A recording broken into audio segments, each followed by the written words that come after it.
먼저 이거 한번 여쭤볼게요. 부동산의 상승 신호는 어떤 신호가 나오면 부동산의 상승 신호가 됩니까? 일단 신호 중에 가장 전제는요. 네. 시장이 안 좋아야 돼요. 원래. 아, 그러니까 지금에는 못 써먹잖아요. 네, 지금은 못 써먹으니까 단계별로 그거를 좀 이해를 해야 될 필요는 있을 것 같거든요. 중요한 거는 먼저 침체장과 같은 그런 상황이 있어야 될 거고 네. 그다음에 정부의 규제가 네. 완화져야 되잖아요. 그렇게 네. 되면 신호라고 보여지는데 네. 지금 상황에서 또 보게 되면은 네. 지금 가장 큰 문제는 일단 그런 것들은 지금 다 규제니까 네. 다 비슷한 상황이거든요. 네.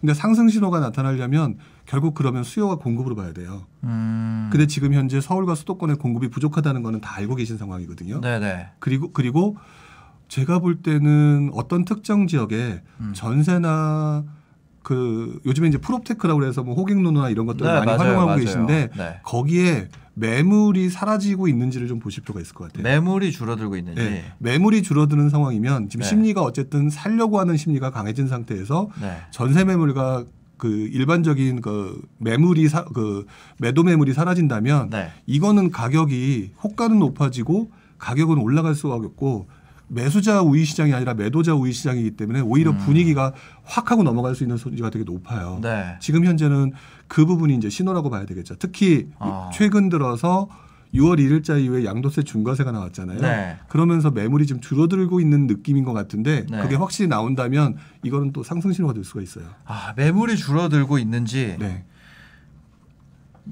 매물의 양이 줄어들면 이게 상승 신호가 된다. 상승장에는요. 하락장에는 어차피 매물이 줄어들어도 그 수요 자체가 이걸 살려는 사람 자체가 거의 존재하지 않아요. 네네네. 그렇기 때문에 이 흐름이 생각보다 그렇게 크게 나타나지 않거든요. 그러니까 오히려 지금 매물이 줄어든다는 거를 모든 거에 공식화시키기보다는 지금 현재 상승장 상황에서 많은 분들이 궁금해하시니까 상승장 상황에서 매물이 줄어드는 부분을 굉장히 유심히 봐야 된다라고 말씀을 드리는 거죠. 아, 알겠습니다. 자, 근데 우리가 제일 궁금한 거는 이런 거거든요. 그 매물이 줄어들고 이런 거는 전반적인 시장 상황에 대한 얘기고 내가 살려 그러는 아파트가 지금 여전히 막 이런 얘기 많이 하잖아요. 실수요라면 1주택은 해야 된다. 이런 얘기 많이 하시거든요.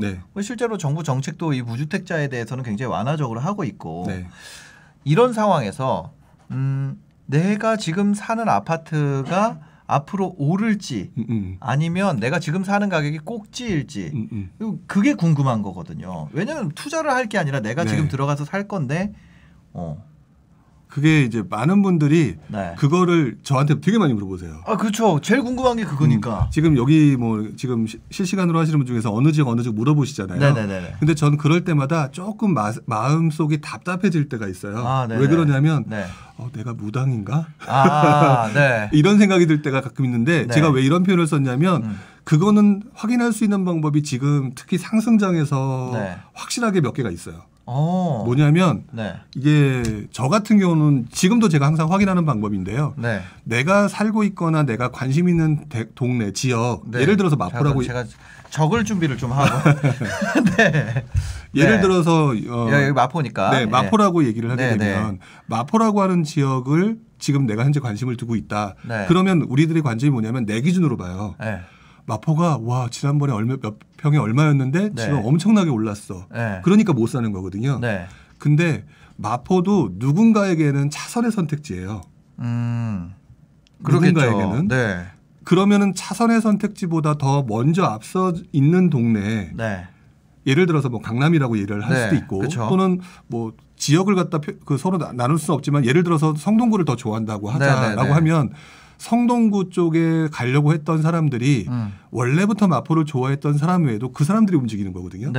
그러면 결국에는 내 동네가 움직일 수 있겠다 없겠다라고 하는 부분은 지금 현재 내가 보는 동네보다 더 선호되는 지역의 가격 움직임이 어떤가를 보게 되면 곧 이 동네로 움직임이 넘어올지가 예상이 돼요. 제가 보통 책에서 갯벌리기, 갯매우기라고 썼던 용어를 여기다도 또 그대로 접목시킨 건데 강남이 움직이면 우리가 아는 마용성이 움직이는 거고 그렇게 되면은 강남 쪽의 움직임이 커졌으니까 마포나 성동이나 용산이 움직이는 거잖아요. 그럼 내가 그다음에 서대문이나 은평에 살고 있다라고 하게 되면 또 그 지역이 움직이는 거고요. 또는 아 그러면 은평구는 조금 선호도가 떨어지는데 은평구는 어때요라면 또 은평구 내에서도 뭐 불광이라든지 뭐 연신나라든지 그 동네가 있잖아요. 네네. 그 동네 선호지들이 분명히 있기 때문에 내가 관심 있는 곳을 기준으로 해서 네. 더 A급이라고 되는 지역의 움직임이 어떤가를 보는 게 굉장히 좋죠. 그럼 더 상급지가 먼저 움직이고 그 다음 급지가 가격 변동이 나타난다는 건가요? 네, 항상 그래 왔었어요. 하락도 마찬가지예요? 아니요, 하락은 네. 하락 같은 경우는 조금 그런 식으로 이렇게 구체적으로 나타나고 있는 것 같지는 않아요. 네, 제가 본 바에 의하면 금융위기 때는요, 그냥 급전직하고요. 다 같이. 네, 급전직하고 그렇지 않을 때는 결국에는 침체장이 오는 상황이 되면 수요가 줄어드는 게 있기 때문에 결국 그거는 뭐 마포나 성동이라는 거 다 따지는 거 없이 약간 좀 비슷한 상황이 오는 것 같아요. 하락은 동시에 오고 상승은 순차적이다. 네. 그래서 저는 지금 질문을 하시는 그 수많은 분들이 내가 관심 있는 곳이다라고 하면 그 지역을 기준으로 더 선호하는 곳이 어딘지 그게 이제 일종의 분석 과정이거든요. 그 부분을 조금 경험하시고 하면 되게 재밌다는 느낌을 가지실 것 같아요. 먼저 그러면 이 급지가 어떻게 되는지 내가 순서를 알 수 있어야겠네요. 그렇죠. 근데 그 급지라고 하는 게 약간 수많은 사람들이 대다수의 사람들이 공통적으로 좋아할 만한 곳이 어딘지 이를 그냥 상식선에서 보시면 될 것 같아요. 네, 좋아할 만한 곳. 네. 또 저 같은 경우는 예를 들어 마포구다. 그러면 마포구 같은 경우에 더 깊숙이 들어와서 마포구를 더 보고 싶다. 또는 은평구다든지 관악구를 보고 싶다. 그러면 분명히 그 지역 내에 있는 무슨 맘카페라든지 카페들이 있을 거예요. 그 지역 내에서 전 되게 많이 물어봐요. 그러면 되게 친절하게들 답을 다 해주시거든요. 근데 맘카페도 보통 아빠가 가입 못 하잖아요. 그렇죠. 이제 와이프가 돼서 들어가는 거죠. 들어가면 네. 보통 그렇게 해서 판단을 하죠. 네네네. 그러면 공통적으로 좋아할 만한 곳에 순서를 세우고 나보다 앞선 곳이 올라갔는지를 보면 내 순서를 알 수 있다는 거잖아요. 네, 어느 정도는 알 수 있다. 그 외에도 또 있나요? 가장 좋은 방법이 그건 것 같고요. 그다음에 그거를 또 역이용하면 또 재밌는 현상이 나타나는 게 그 거꾸로 조금 이제 우리 수학 공식을 갖다 치환한다 그러잖아요. 그것처럼 치환하면 좋은 것 중에 하나가 뭐냐면 예를 들어서 강남이 굉장히 많이 먼저 오르고 그다음에 이제 마포와 같은 곳이 오른다 보통 이렇게 얘기를 하잖아요. 근데 반대로 지금 그래서 강남 같은 곳에 되게 많이 먼저 들어갔다가 너무 많이 오르니까 부담스럽잖아요. 그러니까 옆으로 가거든요, 당연히. 역으로. 예, 옆으로 가게 되면 마포가 오르게 되면 다시 갭이 메워지잖아요. 메워지면은 이왕이면 마포보다는 강남에 가는 게 좋겠다라고 당연하죠. 하면 또 다시 얘가 움직여요. 이게 순환매예요. 가격이 같아지면 같지는 않겠지만 메워지는 거죠. 그러니까요. 그런 과정을 되게 많이 보고 지금 서울시장의 움직임을 자세히 보게 되면은요. 최근 들어서 강남 3구, 4구가 조금 많이 움직였어요. 최근 들어서. 그러면은 저는 그래서 이제는 마용성 지역부터 시작해서 점차적으로 주변으로 다시 서울 주변으로 퍼져나가는 가능성이 있겠구나라고 저는 보는 입장이거든요. 그러니까 이게 물론 움직인 게 그 재건축에 대한 뉴스 나오면서 이제 그 뉴스가 그거였죠. 제일 기폭제라고 하기보다는 뭔가 신호탄이었던 게 압구정 현대 80평 80억 기사. 네, 80억. 네. 그게 이제 그 강남 핵심지의 상승을 시작하는 신호탄의 기사였잖아요. 그럼 그때부터 시작한 이 재건축, 주요 입지에 있는 재건축의 상승이 결국 그 주변에까지도 온기가 퍼질 거다. 퍼질 수밖에 없는 거죠. 퍼질 수밖에 없다. 그럼 서울의 상승장은 여전히 남아 있네요. 네, 저는 조금 더 남아 있다고 보고요. 하지만 여기서 또 한 가지 주의해야 될 부분은 상승이 남아 있다라고 표현하게 되면 누군가는 이거를 지난 몇 년간의 그 상승폭이라고 생각하시는 경우가 많아요. 근데 저는 그거에 대해서는 반대예요.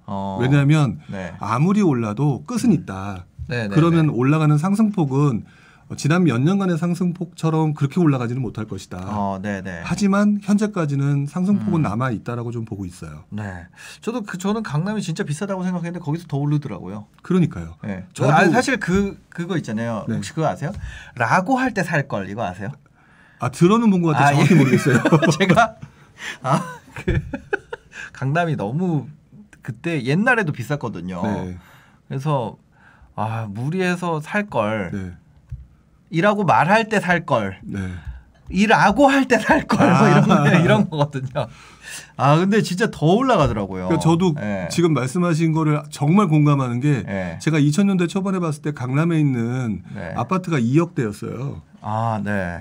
근데 지금 아파트가 2억대였다. 네, 강남에 평당 아니요 평당이 아니라 실제 아파트 가격이 아파트가 제가 지금 오래돼서 잘 기억은 안 나는데 지금 이제 도곡 렉슬이 옛날에 이제 도곡주공이었잖아요. 도곡주공이 그때 2억 3천인가 6천인가 그랬던 게 것 같아요. 제 기억으로 그랬던 게 지금 그러니까 지금 와서 보면 라고 할 걸. 그러니까요. 근데 이 내용은 금액대가 제일 큰 곳이라 그런 거지 서울 수도권 외곽 지역도 다 보면 제가 그죠. 20년 전에 처음에 회사 생활을 할 때 제가 마침 그 금융기관 대부 업무를 하고 있었어요. 그때 제가 인천에 있었는데요. 인천 그 부평 쪽에 있었는데 그때 그쪽에 있는 아파트 가격이 제 기억으로 7천, 8천 했어요. 근데 지금 거기도 요즘에 7, 8억 하더라고요. 상곡동 지금 장난 아닙니다. 네. 그 상곡동도 잘 알고 있죠. 거기 엄청 바뀌었죠. 상곡동이 라고 할 때 살 거래 거의 그거죠. 네. 아유, 그렇죠. 네.